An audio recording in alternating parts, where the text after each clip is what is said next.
Welcome, dear friends, to a tale of redemption and unexpected love, where the past and present collide in a heart-wrenching journey that will remind you of the power of second chances and the unbreakable bonds of family.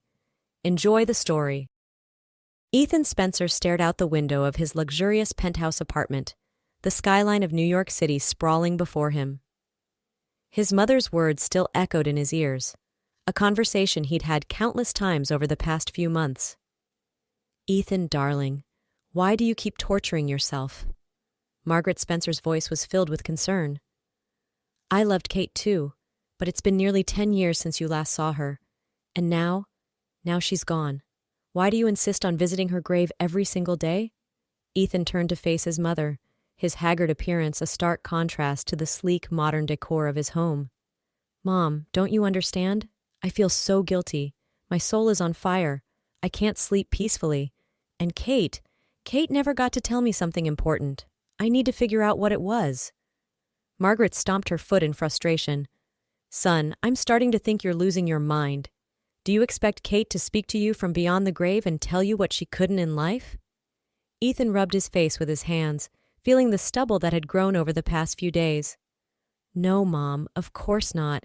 I feel like I need this right now." Margaret sank onto the plush leather sofa, her voice softening. "That poor girl, she wasted away. Yes, you share some blame, but what's done is done. You can't change the past. Kate is gone, but you're still here. You need to live in the present, not dwell on memories of the past." "I understand, Mom," Ethan said, his voice barely above a whisper. "I'll go today, and then I'll try to pull myself together." As Margaret left, Ethan's mind wandered back to the day he first met Kate. It had been a chance encounter, but he had fallen head over heels instantly. Kate was unlike anyone he'd ever met, modest, quiet, and so incredibly gentle. Some people found her strange, but Ethan saw her for the sensitive soul she was. At the time, Kate had no family left. Her mother had passed away when Kate was just 17, leaving her to fend for herself. Ethan had proposed after just 3 months of dating, certain he had found his soulmate. But then came the night that changed everything. His ex-girlfriend Mia, who had dumped him months before, suddenly decided she wanted him back. When Mia called him in tears, begging for help, Ethan foolishly went to her, thinking she was in some kind of trouble. What followed was like a scene from a bad movie. Mia had drugged him, and he woke up in her bed. And there, standing in the doorway, was Kate, her eyes filled with a pain that Ethan would never forget. Kate had fled, and by the time Ethan had gathered his wits and his clothes, she was gone. It was the last time he ever saw her. For months he searched for her everywhere. But Kate had vanished without a trace.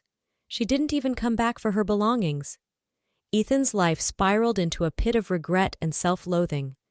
Then, 6 months ago, came the phone call that shattered his world all over again. Ethan's phone rang in the dead of night, jolting him from a restless sleep. The voice on the other end was hesitant, apologetic. "Mr. Spencer? I'm so sorry to disturb you at this hour. I'm Dr. Sarah Johnson from Central Hospital. We have a patient here. She claims to know you. She has no identification, but she asked us to call you. She says her name is Katie." Ethan bolted upright, his heart pounding. "Kate? What hospital? What's wrong with her?" Dr. Johnson's voice was grave. "Central Hospital, Mr. Spencer. I'm afraid the situation is dire. She has advanced stage cancer. We can't do much except make her comfortable in her final hours." "Hours?" Ethan's voice was a strangled cry. How did this happen?" "She came to us too late, Mr. Spencer. I'm so sorry." Ethan raced to the hospital, his mind a whirlwind of emotions. He had to see her, had to make things right somehow. When he entered Kate's room, his heart shattered. She was a shadow of her former self, rail-thin and pale, but her eyes, those eyes that had captivated him years ago, were still the same, filled with a pain that went beyond physical suffering. "Ethan," Kate's voice was barely audible. "I waited for you. I need to tell you something." Ethan sat on the edge of the bed, taking her frail hand in his. What is it, Katie? Tell me anything. Kate's breathing was labored, her forehead damp with sweat. I have to. But before she could finish, her body suddenly arched in pain. Ethan jumped up to call for help, and by the time the doctors rushed in, it was too late. Kate was gone, taking her secret with her. Ethan felt as if he'd been run over by a truck, over and over again. He refused to leave her side until his mother arrived to gently guide him home. The hospital staff knew nothing about Kate's life before she arrived. They said she had come in on her own, transferred from another facility. Ethan was left with more questions than answers, and a guilt that threatened to consume him entirely. Now, months later, Ethan found himself making the same journey he had made every day since Kate's funeral. He stopped at a small liquor store to buy a bottle for the cemetery caretaker, a small bribe to ensure Kate's grave was well tended. As he entered the store, he was hit by a wave of noise. Someone was yelling, the shrill voice grating on Ethan's already frayed nerves. He quickly grabbed what he needed and headed for the exit, but then he stopped short. He realized who was yelling, and at whom. A massive security guard in an ill-fitting uniform had a death grip on the shoulder of a little girl, no more than 8 years old. The guard was bellowing at her, his face red with anger. The child looked like she had been living on the streets. Her clothes were too big, probably hand-me-downs, and she had a haunted look in her eyes. In her arms, she clutched a bag of candy like it was a lifeline. Ethan felt a surge of anger. How dare this man terrorize a child like this? He strode over, his voice sharp. "What do you think you're doing, speaking to a child like that?" The guard turned to Ethan, his grip on the girl not loosening. "Mind your own business, buddy. This little thief needs to learn a lesson." The little girl spoke up, her voice barely audible. "It's the first time, I swear. They were my mom's favorite." The guard scoffed. "See? Probably got drunk parents sending her out to steal for their habit." The girl shook her head vehemently, but winced as the guard's fingers dug deeper into her shoulder. Ethan's patience snapped. "Let her go right now. I'll pay for whatever she took. Just release her." The guard named an outrageous sum, probably more than all the candy in the store was worth. But Ethan didn't argue. He pulled out his wallet and handed over the cash. As soon as the guard let go, the little girl vanished into the crowd. Ethan sighed, hoping he had done the right thing. He couldn't shake the feeling that there was more to this girl's story than met the eye. By the time Ethan finally made it to the cemetery, he was emotionally drained. The incident at the store had shaken him more than he cared to admit. As he approached Kate's grave, he noticed something that made him stop in his tracks. There, on top of the headstone, was a small bag of candy, the exact same kind the little girl had been clutching in the store. Ethan felt a chill run down his spine. It couldn't be a coincidence, could it? "Did you know my mom?" Ethan turned slowly, not wanting to startle the speaker. There, standing just outside the small fence surrounding Kate's grave, was the little girl from the store. "Oh, it's you," she said, recognition dawning in her eyes. "Thank you for helping me earlier. I'm sorry I ran off. I really wanted to bring these to Mom." Ethan's mind was reeling. "Your mom? You mean Kate was your mother?" The girl nodded. "I'm Lily. Mom loved these candies. We used to buy them together sometimes when we could afford it." Ethan felt like the ground was shifting beneath his feet. "Lily," he said, his voice hoarse. "How old are you?" "I'm 9, Lily replied. "Well, 9 and 5 months, actually." The implications hit Ethan like a ton of bricks. 9 years and 5 months? That would mean... "Lily," he said carefully, "what happened to your mom? Where have you been living?" Lily's face fell. "Mom got sick. We were living with old Mrs. Valentine. Mom cooked and cleaned for her in exchange for a place to stay. But when Mom got too sick to work, Mrs. Valentine kicked us out." Tears welled up in Lily's eyes. "We spent a few nights at the bus station, but they chased us away. Then Mom got really bad. She took me to a children's home, said I should stay there for a while. She promised she'd come back, but..." Ethan felt a lump in his throat. "Oh, Lily, I'm so sorry. I ran away from the home when I found out Mom was gone," Lily continued. "I've been hiding out here.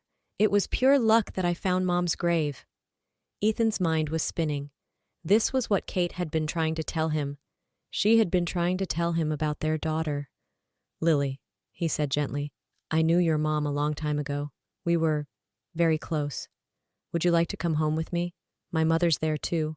We can get you cleaned up, give you a good meal. What do you say?" Lily considered for a moment, then nodded. "I guess so. It's getting hard out here, and they'll catch me sooner or later anyway." As they walked to Ethan's car, he couldn't help but notice how much Lily looked like Kate. But there was something else familiar about her features too, something he couldn't quite put his finger on. Ethan's mother Margaret was surprised to say the least when they arrived home with Lily in tow. But to her credit, she took it all in stride. "Well, hello there," she said warmly. "I'm Margaret, and you must be—" "Lily," the girl replied shyly. Margaret's eyes widened slightly as she took in Lily's appearance, but she quickly recovered. "Well, Lily, why don't we get you cleaned up? Then we can all have a nice meal together. How does that sound?" As Margaret led Lily away, Ethan collapsed onto the couch, his mind whirling. Could it be true? Could Lily really be his daughter? When Margaret returned to the living room, her face was serious. "Ethan, that child, she looks just like you did at that age." Ethan nodded slowly. "I know, Mom. I think she might be my daughter. Kate's and mine." Margaret sat down heavily. "Oh, Ethan, what are we going to do?" "We're going to take care of her," Ethan said firmly. "She's family. Whether she's mine biologically or not, she's Kate's daughter. We owe it to Kate to look after her." Over the next few days, Ethan, Margaret, and Lily fell into a routine. Lily blossomed under their care, her haunted look slowly fading. But Ethan knew they needed answers. A week after Lily came into their lives, Ethan decided it was time to visit old Mrs. Valentine. He needed to know the full story of what had happened to Kate and Lily. When they arrived at the rundown apartment building, Mrs. Valentine answered the door with a scowl. "What do you want?" she snapped. Ethan took a deep breath. "Mrs. Valentine, I'm here about Kate and Lily. I need to know what happened." The old woman's eyes narrowed. "And who are you supposed to be?" I was close to Kate, and I think I might be Lily's father." Mrs. Valentine barked out a harsh laugh. "Well, ain't that something? You show up now after all this time?"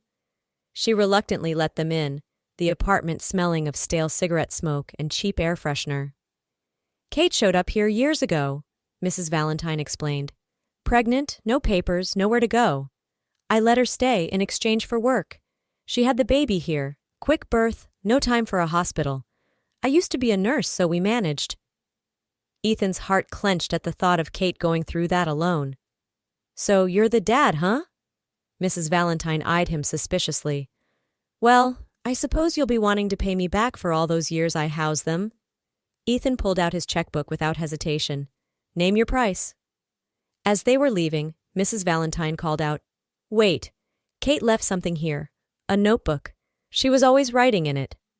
She handed Ethan a worn, leather-bound journal. "Might as well take it. No use to me."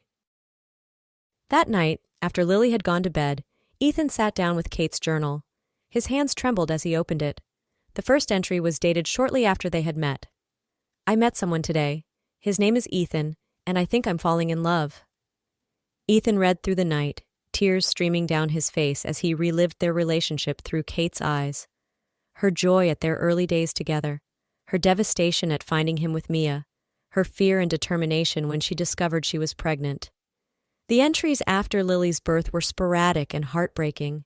Kate wrote of her struggles, her love for Lily, and her regret at not telling Ethan about their daughter. The final entry, dated just a month before Kate's death, was simple and gut-wrenching. "God, please watch over my little girl." As dawn broke, Ethan closed the journal, his face wet with tears. He stood by the window, watching the city come to life. Kate was gone. He had to accept that now. But Lily was here, his daughter, Kate's daughter, a living, breathing part of the woman he had loved and lost. He heard a soft footstep behind him. "Ethan, did you not sleep at all?" It was his mother, concern etched on her face. Ethan turned to her. "No, Mom. I was reading Kate's journal." He took a deep breath. "Lily is definitely my daughter, and Kate's. We have to make this right, Mom. For Kate, For Lily. Margaret nodded, tears in her eyes. Of course, darling. We'll do whatever it takes. Later that day, Ethan sat Lily down for a talk. Lily, he said gently, there's something I need to tell you. Something about your mom and about me. Lily looked at him curiously. What is it? Ethan took a deep breath. Lily, I'm your father. Your mom and I were together a long time ago before you were born.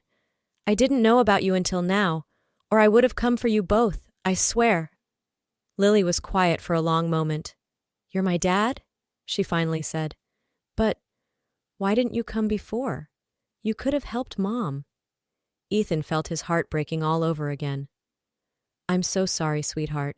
Your mom and I, we lost touch. I didn't know where she was or that you existed. If I had known, I would have moved heaven and earth to find you both. Lily considered this, her young face serious. Adults make things so complicated, she sighed. So, does this mean I don't have to go back to the children's home? Ethan pulled her into a hug. Never. You're home now, Lily, with your family. As Lily hugged him back, Ethan felt a wave of emotion wash over him. He had lost so much time, made so many mistakes. But here, in this moment, he had a chance to make things right. He silently vowed to Kate, wherever she was, that he would be the best father he could be to their daughter. He would make sure Lily knew how much her mother had loved her,